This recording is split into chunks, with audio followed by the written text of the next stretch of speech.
Hi everybody, welcome to the Talking Radio Airspaces webinar. It's the first one of our kind. We're calling it the Part 1 Johannesburg Special Rules Area, and we've decided to put these webinars together in the interests of aviation safety.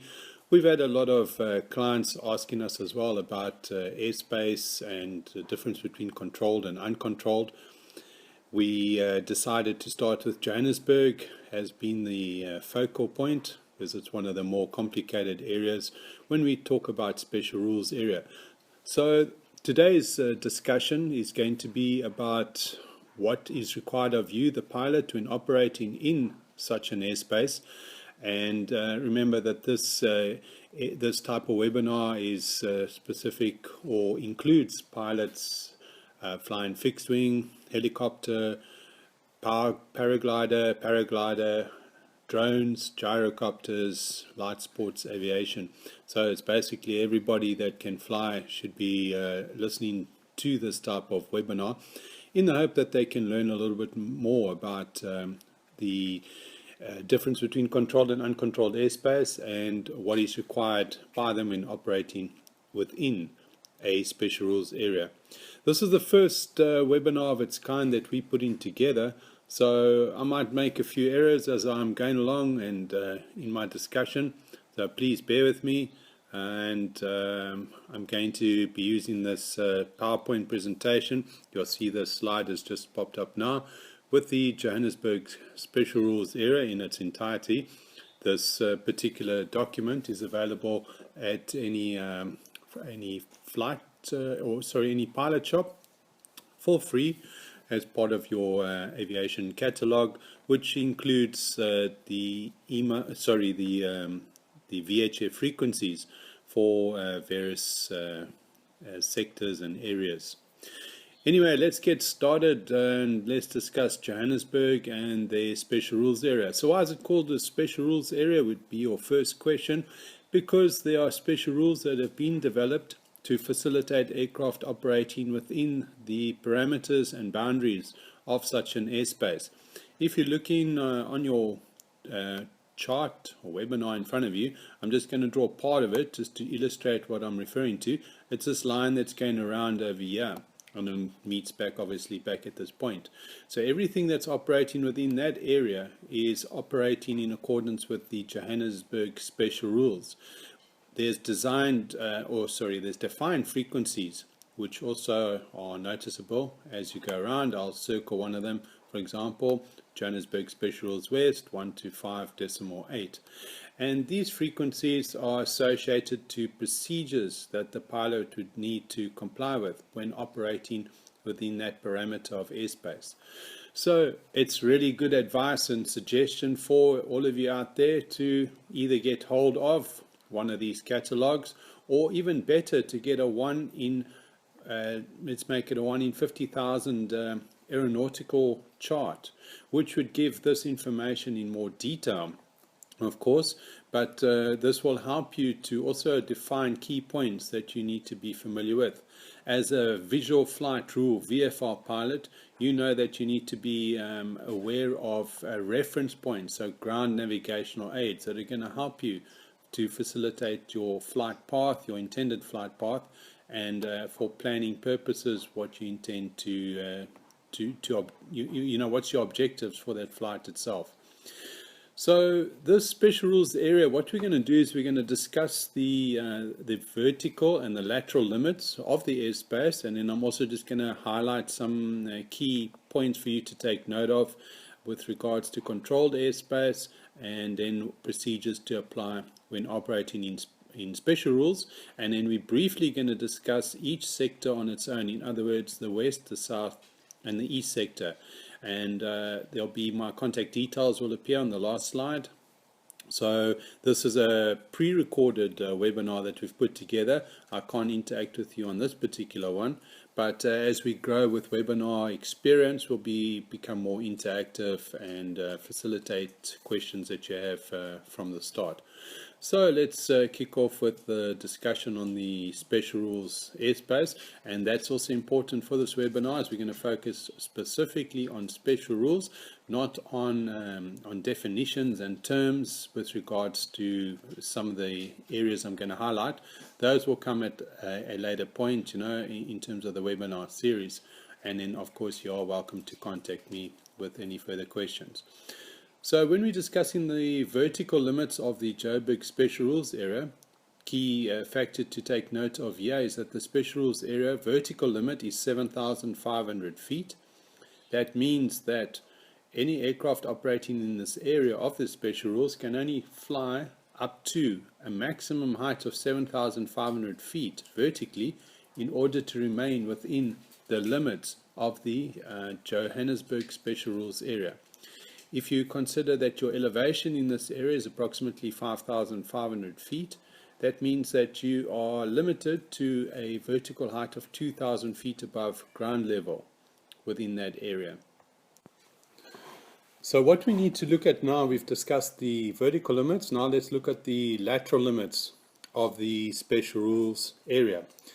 This is quite a complex task in terms of the airspace, as you can see just by looking at the area itself. But once someone has explained it to you and given you an overview, it does become much easier to understand.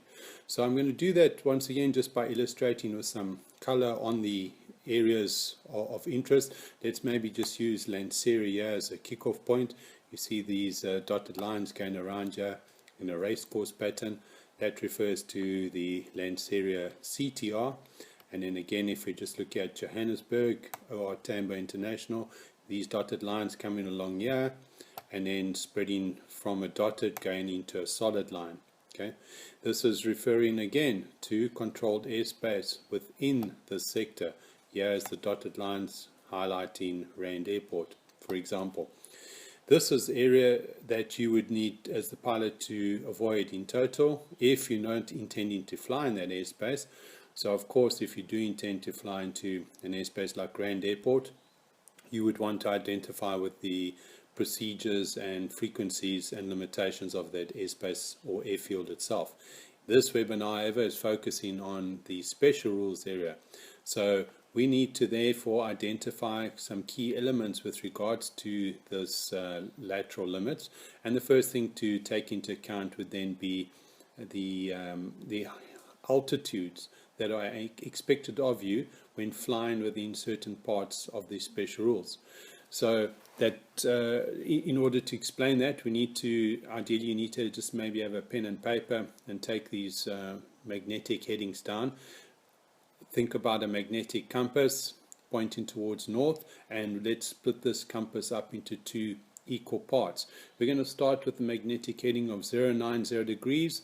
So that's over here somewhere. I'm just drawing let's just draw a circle here for you in the corner here, and we're going to split it into two parts. So we're starting here in that area from 090 degrees, go in a clockwise direction towards 269 degrees magnetic.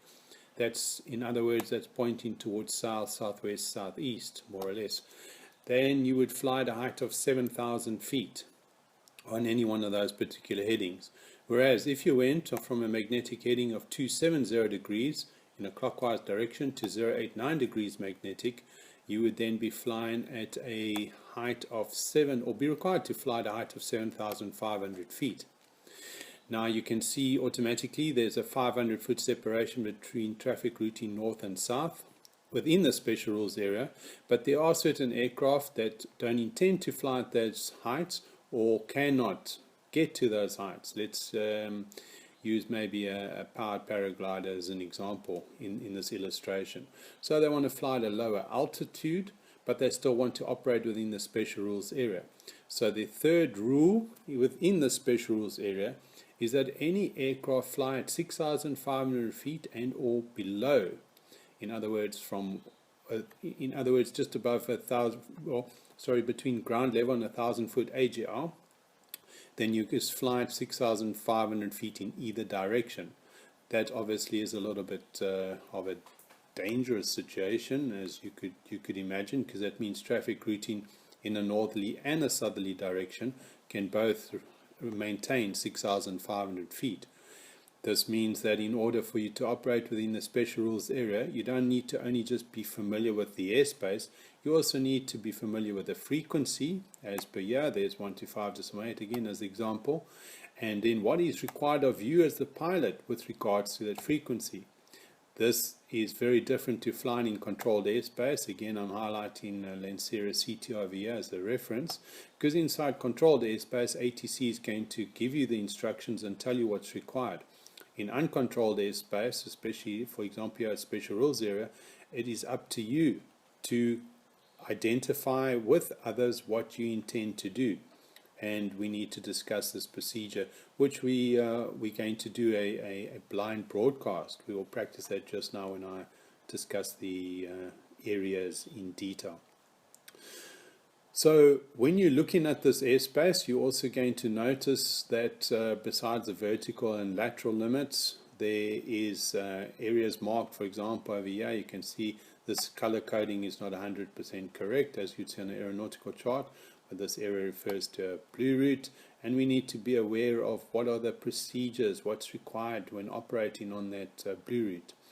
For those of you that are already flying and wanted to maybe just find out about the special rules area itself, make sure you don't confuse the special rules area with the semicircular rule. So those are two rules that are completely different and should not be associated with each other. They have different rules. This rules that we're talking about now is specific to the Johannesburg special rules area. As we said when we started this webinar, we're going to expand and go further, and next one in the series, which would be part 2, we'll discuss Cape Town. But for now, we're just focusing on the special rules area. Alright, so let's move straight on to the next slide. Sorry, let me just rub this out quickly. And here we go. So now we are defining the special rules area into 3 different elements, and we're starting with special rules west. So here in special rules west, we taking note of firstly the parameters of this airspace.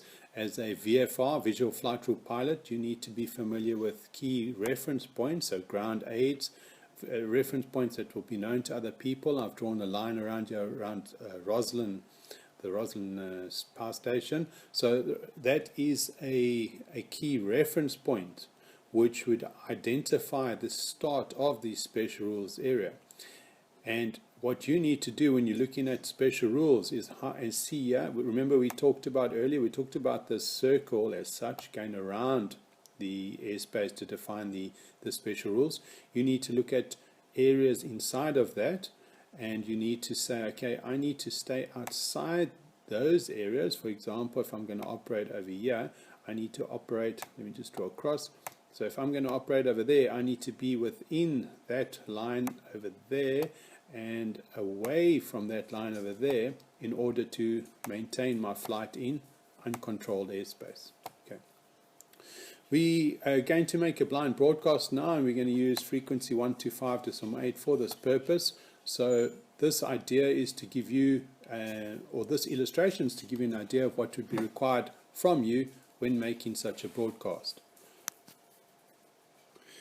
Right, so the blind broadcast, and remember this is just an example of one, and then we'll discuss it. Oh, sorry, let me just rub this out here. Traffic in the Johannesburg Special Rules area. This is Alpha Bravo Charlie high wing operating over at the Hartbeespoort Dam at 6500 feet. We'll be flying straight and level here for the next 10 minutes. Any traffic, please acknowledge. Alpha Bravo Charlie. Now, some of you are saying, oh no, that, especially those of you that have been operating in or been flying for a while, say that's a terrible broadcast. You don't need to say any traffic, please acknowledge. You don't need to say your call sign in the front, call sign at the end. And many people have their own variations on that broadcast. And my answer to that is you all are correct.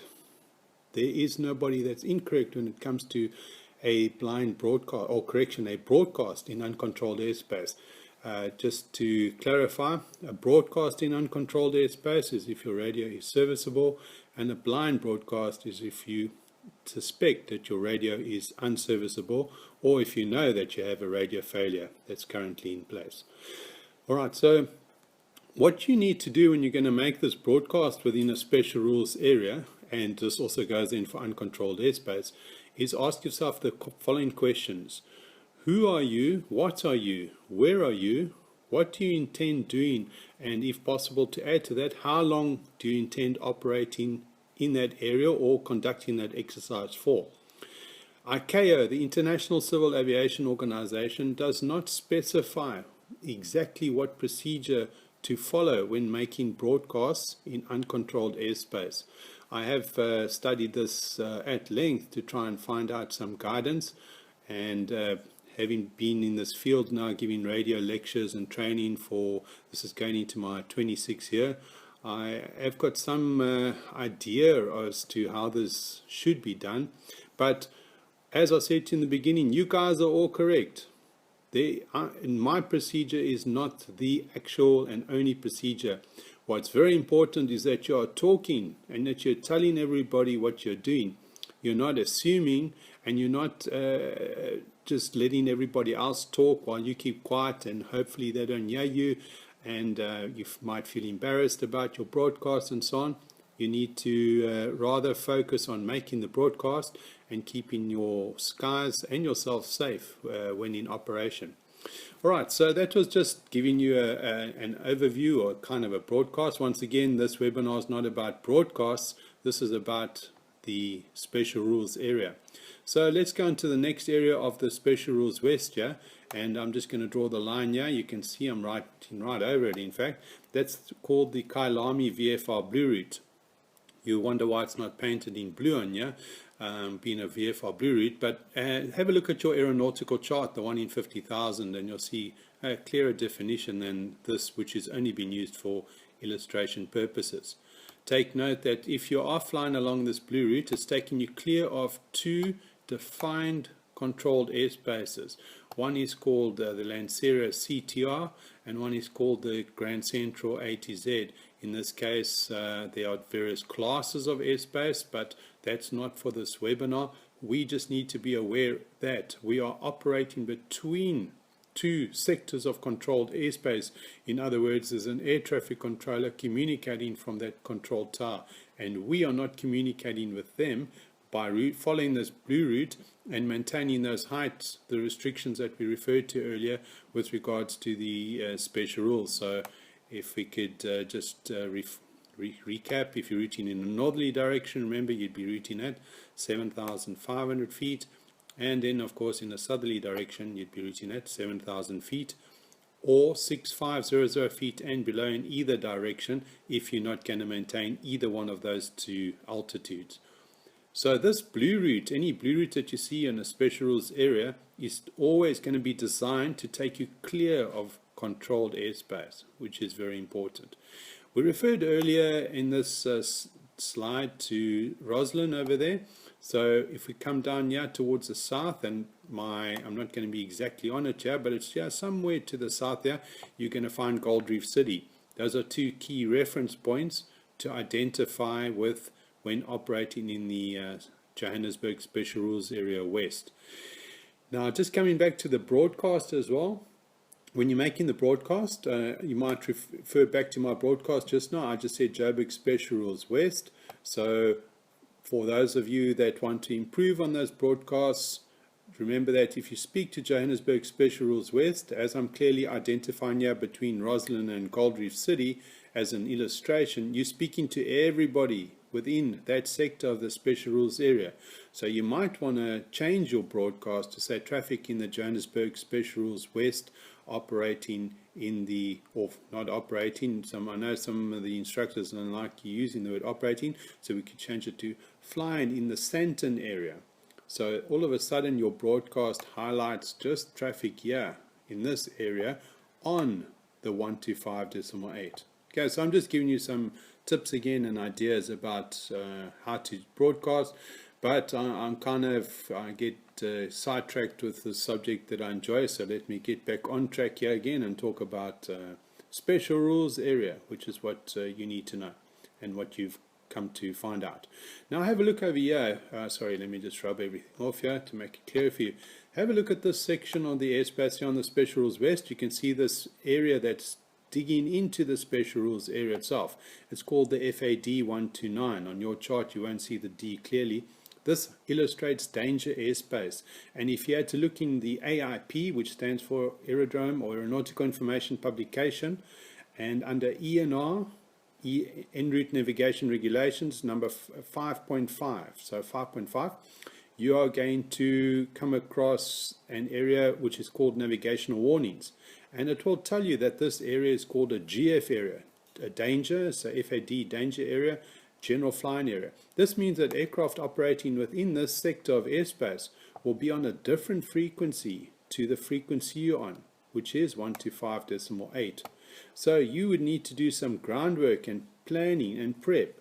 So if you decide you're going to fly from Roslyn, for example, and you're flying towards Hardebeespoort Dam, and your flight is going to take you anywhere, or any portion of your flight is going to take you through this Grand Central general flying area, that you're going to need to change frequency and broadcast to inform traffic on this in the GF of your intentions. So yeah, you can see, once again, very important, taking notes of your airspace and the design and what is required of you within that sector of airspace. As there's another example, I'll show you FAP 64, that's prohibited airspace. This happens to be Pilindaba. If you're not going to be readily affected by Pilindaba in this instance, because you are flying in uncontrolled airspace or special rules area, and Pilindaba is falling within the lateral limits of the Lanseria airspace. Okay. However, the lateral airspace over here starts from 6,500 feet to 7,600 feet. Let me just show you that over there.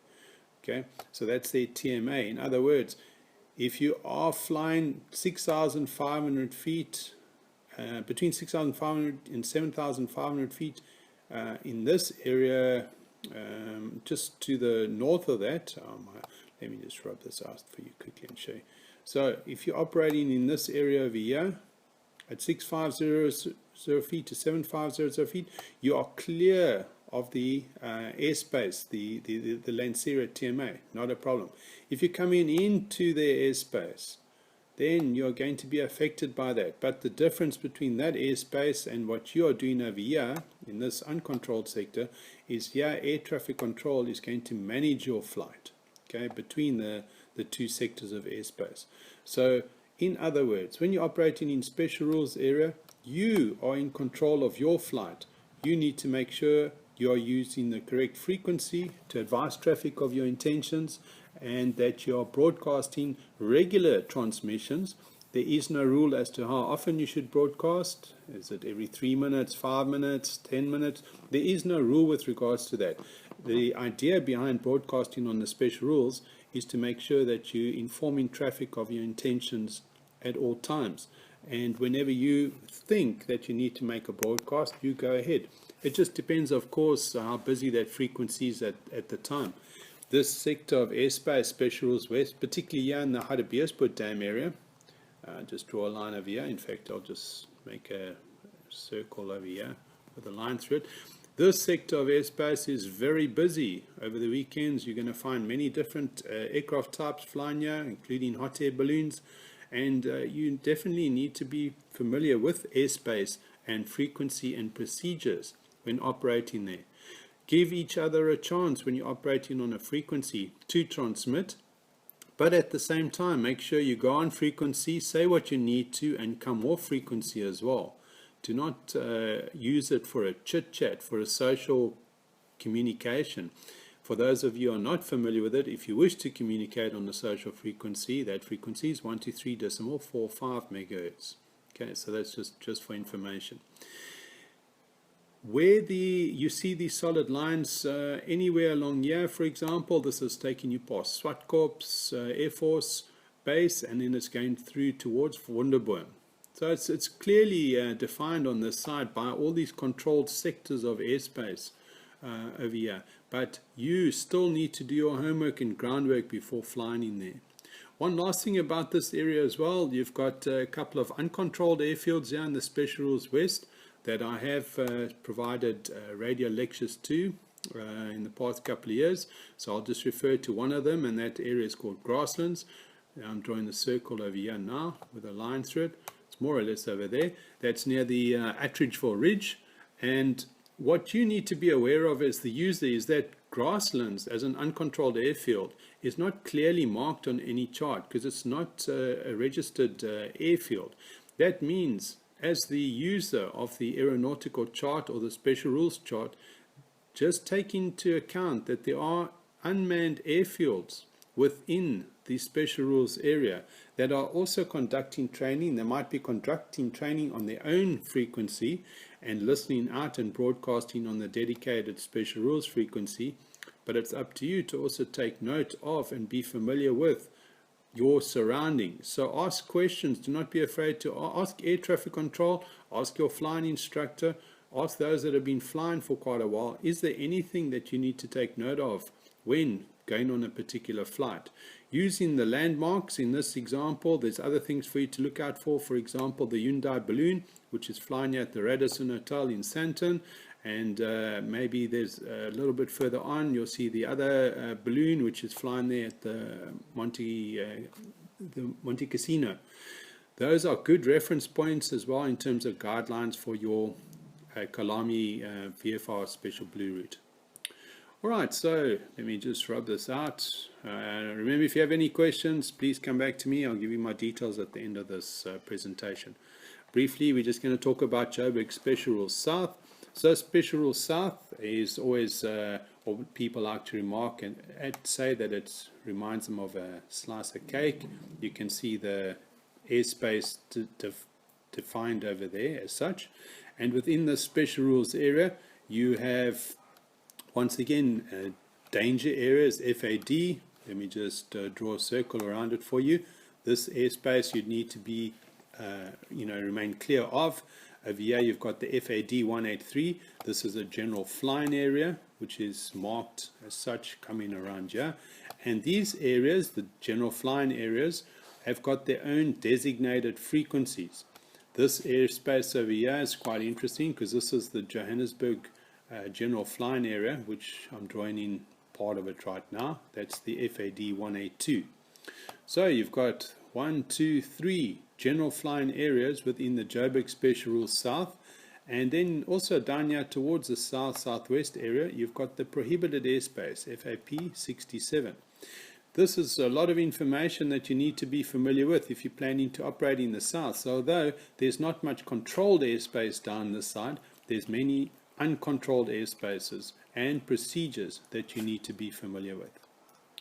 Alright, just to define this a bit more clearly, here's Gold Reef City. I'm drawing the circle around it now, and then following the N12 going in this direction, that is taking you towards Vereniging, and routing, the line is not clearly marked on this chart, but there's a line routing in this direction, and that would take you towards Heidelberg. Procedures are exactly the same here in the Special Rules South area, although you don't have many key points that you can use as a reference. So let's, for example, use Hotel Golf Victor as a reference. The circle is over there. If you were making a broadcast in this area over here, just drawing a cross, you can see there's not much in this area to define the area that you're in. Then you would tell traffic in the Special Rules South area that you are approximately, say, 7 or 8 nautical miles to the north of Heidelberg. So those are once again some clues and tips for you to use when making broadcasts in uncontrolled airspace. Right, then our last slide is Special Rules East. And in Special Rules East, what I need to illustrate over here, because there's not much else to tell you with regards to special rules, except of course that the frequency here is 125.4, and that this airspace doesn't go exactly in a perfect circle as the other two airspaces do, that there's a sect here, this buffer that's extending out here and going towards Witbank. There's a circle over there, which is just an extension of the special rules area itself. And if you're planning to fly in this area where the cross is over there, remember that that's a lot of paradrop activity takes place in that area. So be on the lookout not only for traffic but for paradrop or parachutists, especially on weekends, although they are normally operational throughout the week.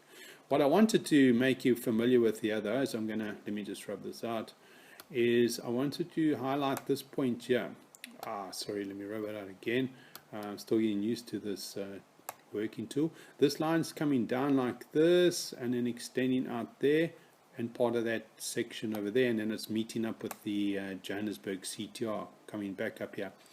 This is called the Johannesburg, this is a buffer zone.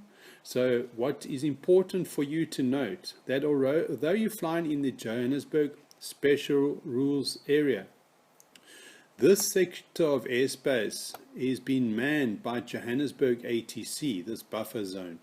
And when you operate in the buffer zone, you need to speak to Johannesburg information on frequency 119.50 megahertz. That is Joburg information south. So anybody that's operating, for example, in the Petite area, and you wish to get airborne from there and routing say towards Rand Airport, you are climbing straight into the Johannesburg buffer zone area, and it is worth your while communicating directly with Johannesburg information and advising them of your intentions. For aircraft that are equipped with transponder codes, ATC will allocate a transponder code, but remember, if you are not allocated one when operating in the special rules area, you can still, however, select your transponder code. For everybody except helicopters, your transponder code is 2000, and then of course for helicopter traffic, your score code is 2600.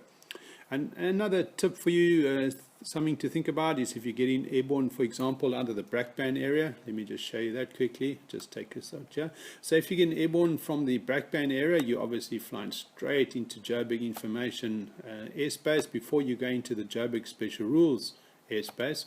Then why are you contacting them? So just something else for you to think about. When you contact Joburg information, you're advising them of your flight path, especially if you're planning to go outside of the special rules area and say go and fly around the Vaal Dam. ATC will then allocate a specific transponder code to you, advise you if they have any traffic to affect, and tell you to continue on special rules east 125.4 and to contact them again on exiting the Joburg special rules to the south-southeast area on 119.5. So you can see the pre-planning that's going into this. But take note that the buffer zone is a very busy sector, and it means that you might not get hold of air traffic control immediately on first contact. But don't treat that airspace as an area where you should just then keep quiet and assume that you'll be seen. You can't really approach that as to be seen and not to be heard. You need to still try and make contact with ATC as soon as you can. If you find that 1195 is saturated with other air traffic, then change, this is a suggestion of course, change to frequency 125.4 in the interim and advise special rules east traffic of your intentions. The last thing on this slide is just taking note over here. This is another example of a general flying area. This is called the East Rand General Flying Area, and traffic operating within this sector of airspace will be broadcasting on an allocated frequency. All of that information is available in the AIP ENR section 5 for those of you that have that document available. If not, you can either email me, or you can, there's other ways of getting hold of that. It's on your, could be on your aeronautical chart, and it's also local knowledge, speaking to your flying school, speaking to someone that knows this airspace. So from my side, that's I'm just about wrapping it up now with the Joburg Special Rules area. And should you have, I just want to thank you for attending the airspace webinar with me, Part 1 Joburg Special Rules area. And as the slide show says, if you have any queries or comments or want to contact me, my email address is dylan@talkingradio.co.za. Thank you very much for listening, and we look forward to presenting future slides on airspaces as soon as possible.